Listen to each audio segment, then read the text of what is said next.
باسم الآب والابن والروح القدس الإله الواحد آمين. اتكلمنا في المرة السابقة والمرة الأسبق منها على إن ربنا بيعمل معانا وربنا بيعطينا دون أن نطلب، وربنا بيعطينا فوق ما نتصور. غير ان البعض ساعات يشعروا انهم صلوا وربنا ما اعطاش،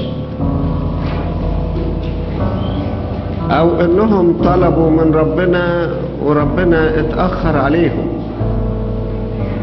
فبيتعبوا. ليه ربنا اتأخر عليهم؟ والحل بتاع الموضوع ده ان الكتاب بيقول انتظر الرب تقوى وليتشدد قلبك وانتظر الرب.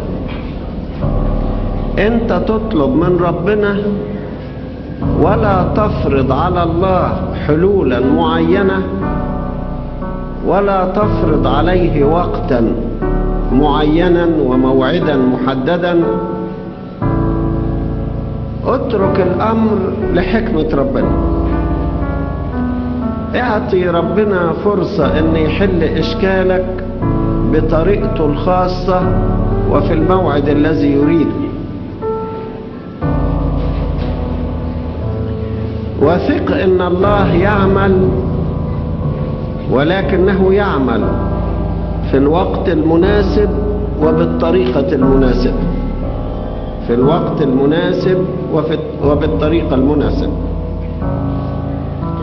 ربنا وعد آدم وحواء بالخلاص، وبأن نسل المرأة سيسحق رأس الحية، ومع ذلك مرت آلاف السنين ورأس الحية لم تسحق بعد، والحية رفع رأسها وليها خطورتها، وضيعت الناس في الطوفان، وضيعت الناس في سدوم وعمورة، وخلت الأرض تتفتح وتبلع قورح وداثان وأبيرام وخربت الدنيا، لغاية لما المرتل قال في المزمور الجميع زاغوا وفسدوا وأعوزهم مجد الله، ليس من يعمل صلاحا ليس ولا واحد.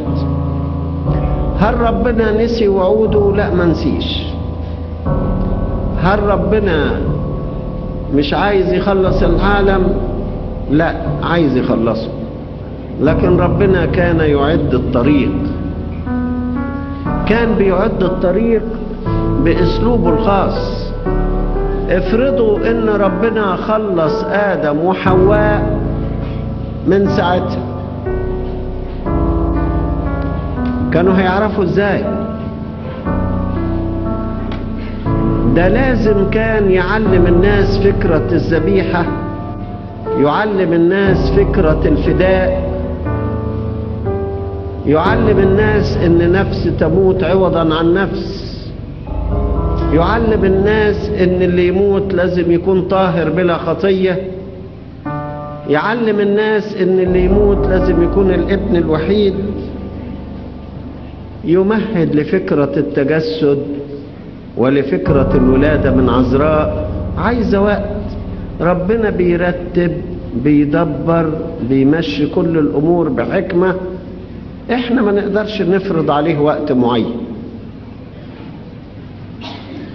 ده ربنا كان بيجهز الفتاة الطاهرة النقية التي يولد منها، الفتاة المتضعة التي تحتمل هذا المجد العظيم دون أن تتكبر. كان بيمهد أن يأتي الإنسان الذي يهيئ الطريق قدامه بالتوبة. ربنا بيشتغل. جايز العالم مش شايف، لكن ربنا بيشتغل. جايز العالم مش شايف، لكن ربنا بيشتغل. سواء انت شفت او ما شفتش، ربنا بيشتغل.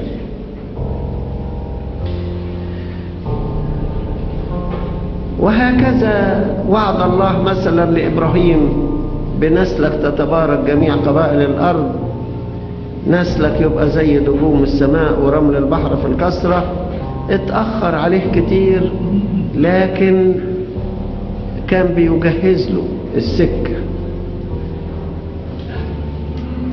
فأنت دايما تنتظر الرب، قل له يا رب أنا وضعت الأمر ده في إيديك وأنا سايبه في إيديك ومش هقلق، وأنت هتعمل لراحتي وأنا متأكد من كده. المهم إنك أنت لا تنتظر الرب في ضجر ولا في قلق ولا في تعب، إنما تنتظر في رجاء، في إيمان، في فرح، في سلام قلبي. تنتظر عمل الرب وثق إن الرب لابد هيعمل. ده من جهة الخلاص اللي بنقول عليه. بولس الرسول في رسالته للعبرانيين يقول على الآباء إنهم الآباء رجال الإيمان يعني لم ينالوا المواعيد، ماتوا من غير ما ينالوا المواعيد، لكنهم نظروها من بعيد وصدقوها. ما نالوهاش لكن هينالوها في العالم الآخر. فلازم أنت يكون عندك هذا الإيمان. ولذلك المرتل يقول تقوى وليتشدد قلبك وانتظر الرب. تنتظره في قوة وتنتظره وانت متشدد.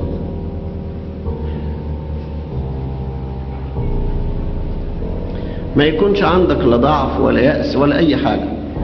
تقول ربنا هيشتغل، أنا واثق إن ربنا هيشتغل. الموضوع ده هيتحل، أنا واثق إنه هيتحل. ربنا هيخش في الموضوع، أنا واثق إن ربنا هيخش في الموضوع. ومتلاقي قلبك من جوه زي الحديد.